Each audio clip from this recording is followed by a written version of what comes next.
Hi guys, welcome to एटो medicine. So ये हमारा 5 मिनट सोशोलॉजी सीरीज़ है। 5 मिनट से ऊपर हो सकता है वीडियो, फैमिली थोड़ा लेंदी टॉपिक है बट ज़्यादा लंबा नहीं होगा। तो फैमिली को क्लासिकल डेफिनेशन जो दी गई है, जो कि ओल्डेस्ट आप समझ सकते हैं, वो बोलते हैं कि फैमिली एक ग्रुप है जो कि मैरिज पे बेस्ड होता है। यानी मैरिज करने के बाद लोग एक जगह पे कॉमन रेसिडेंस में रहते हैं और उनके बीच में इमोशनल बॉन्ड होता है। वो एक दूसरे से लव करते हैं, एक दूसरे की केयर करते हैं। बच्चे भी होते हैं, वो भी इस टाइप की फीलिंग रखते हैं अपने पेरेंट्स के टुवर्ड। और फैमिली में सबको एक डोमेस्टिक जो एक घरेलू जो कार्य होते हैं वो करने होते हैं, वो इम्पॉर्टेंट होता है। ठीक है। दूसरा जो डेफिनेशन है फैमिली का, वो इस तरीके से एक्सप्लेन करता है कि एक मेल और एक फीमेल एडल्ट्स जो कि एक साथ अपने बच्चों के साथ रह रहे हैं और उनका रिलेशनशिप परमानेंट है, जो कि मैरिज है और जो कि सोसाइटी द्वारा अप्रूव्ड है, जिसे सोसाइटी ने एक्सेप्ट किया है। आपको पता होगा कि फैमिली के अलावा जो सबसे इम्पॉर्टेंट इंस्टीट्यूशन होता है, संस्था होती है जो हमारे समाज की, वो मैरिज या शादी होती है। शादी को एक तरीके से सोसाइटी अप्रूव करती है। तो अब शादी यूजुअली आप देखेंगे फैमिली वही होती है जिसमें शादीशुदा लोग होते हैं, उन शादीशुदा लोगों के बच्चे होते हैं। ठीक है। न्यूक्लियर फैमिली क्या होती है, जहाँ पे एक मैन और एक वुमेन, मतलब हस्बैंड एंड वाइफ, और उनके अनमैरिड बच्चे होते हैं। यानी आप यहाँ पे नोटिस करिए, न्यूक्लियर फैमिली में एक ही मैरिड कपल होगा, यानी आपके पेरेंट्स, आप उनके बच्चे यूजुअली अनमैरिड होते हैं और मैरिज के बाद वो या तो कहीं निकल जाते हैं। जैसे लड़की है तो शादी हो गई तो अपने घर चल जाएगी, लड़का है तो कहीं और। तो न्यूक्लियर फैमिली यूजुअली 3 4 5 लोगों से ही बना होता है। ठीक है। जॉइंट फैमिली को आप इस तरीके से समझ सकते हैं जहाँ पे एक से ज़्यादा न्यूक्लियर फैमिलीज हो, यानी एक से ज़्यादा मैरिड कपल हो। आप ऐसे इमेजिन कर लीजिए, आपके दादा दादी, उनके बच्चे, फिर उनकी शादी हुई तो उनके बच्चे, यानी आपके दादा दादी, आपके मम्मी पापा, आपके चाचा चाची, आप खुद, फिर आपके कजन्स वगैरह। तो इसको जॉइंट फैमिली आप कह सकते हैं। आइडियल हिंदू जॉइंट फैमिली क्या होती है, जिसमें दादा दादी जी हैं, फिर उनके लड़के हैं, ऑफ कोर्स आपके मम्मी पापा, आपके चाचा और चाची, फिर उनके बच्चे हैं जो कि अभी शादीशुदा नहीं है और वो सब लोग एक साथ रह रहे हैं। ये इसको इंडियन आइडल जॉइंट फैमिली आप कह सकते हैं। ठीक है।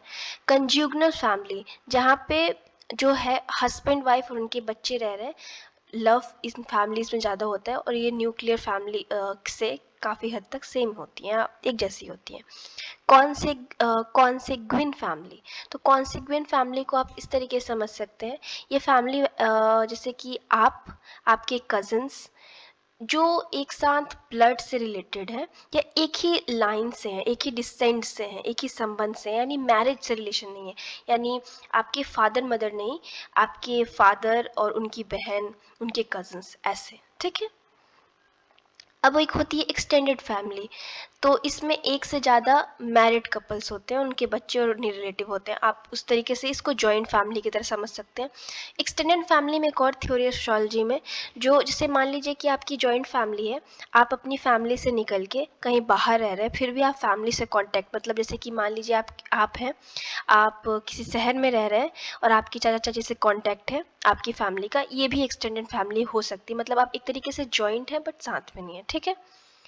उसके बाद मेट्रियार्की, जहाँ पे मदर का डोमिनेंस चलता हो। यूजुअली नॉर्थ ईस्ट इंडिया में ऐसी फैमिलीज आपको कुछ स्टेट्स में उधर मिल जाएंगी, 7 सिस्टर्स में, जहाँ पे मदर की फैमिली में चलती है। और नॉर्थ इंडिया में पेट्रियार्की है, जहाँ फैमिली में फादर डोमिनेट करता है, या मेन हाउस होल्ड का जो हेड होता है वो फादर होता है। ठीक है। पेट्रीलोकल, इसमें ये होता है जब लड़की की शादी होती है तो वो अपने हस्बैंड के घर चली जाती है और हस्बैंड की फैमिली के साथ रहती है, जो कि आपको नॉर्थ इंडिया में देखने को मिल जाएगा कि लड़कियों की विदाई हो जाती है और फिर वो अपने हस्बैंड के घर पे रहती है। जैसे कहा जाता है कि लड़कियां तो पराया धन होती हैं टाइप। तो इसको ऐसे समझिए।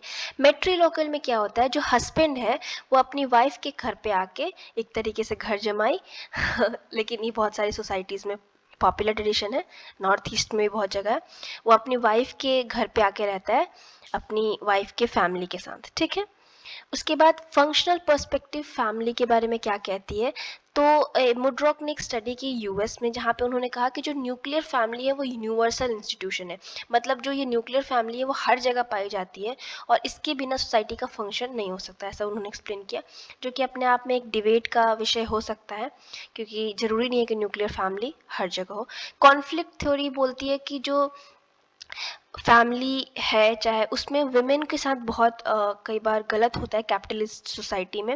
रीज़न ये है कि वुमेन एक तरीके से बच्चे पैदा करने या रिप्रोडक्शन करने की उसकी तरह देखा जाता है, जो और लेबर क्रिएट कर रही है, और फिर भी बच्चे को पैदा करती है, पालती है, पोसती है, फिर भी उसके लिए कोई पेमेंट या कोई कुछ उसके कंट्रीब्यूशन को वो नहीं किया जाता, अप्रिशिएट नहीं किया जाता।